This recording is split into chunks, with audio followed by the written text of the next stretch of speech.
Now, with the box out of place, you can get a little bit of a better idea of exactly what's been removed. And basically, everything. Actually, you can see the exact outline of where the box sits. So the rear stanchions that would have been here are gone, and here, little brackets. Same thing with the front of the uprights here. You can see how it's been cut around the bolt hole.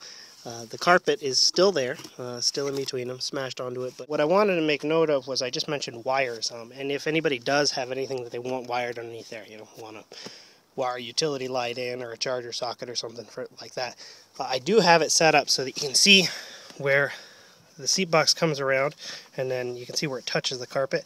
It's actually not super tight there. And underneath the carpet, there are actually ridges and valleys. And what you can do is just go ahead and run wires factory-wise right down through the channel underneath the door lip, and then up through one of those lower channels and out of the carpet, anywhere you feel like inside the box. So you can have, a center console with switches. You could have chargers or lights or things like that in there if you want, without having to run wires over the top of the carpet and into the box anyways. So it is a clean slate. Rear heater, stanchions, everything's been removed, but you can put things back in as needed for custom applications. Anything that was attached on the other side over there, there's actually a couple of wire loom holders that would have been there. They're all removed.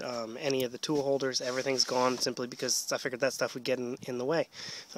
Underneath here, if I pull this back, I think I can do so. Yeah, you can get an even better idea. It's just clean floor, nothing else. None of the brackets need to stay, except this one that goes all the way across the truck. So all the brackets here have been completely removed, like I was saying.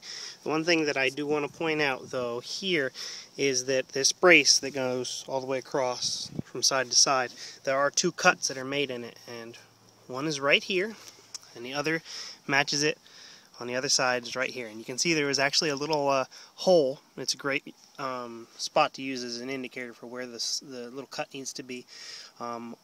The brake and fan wire would have been taped to one of the little plastic holders that Toyota uses that are put there.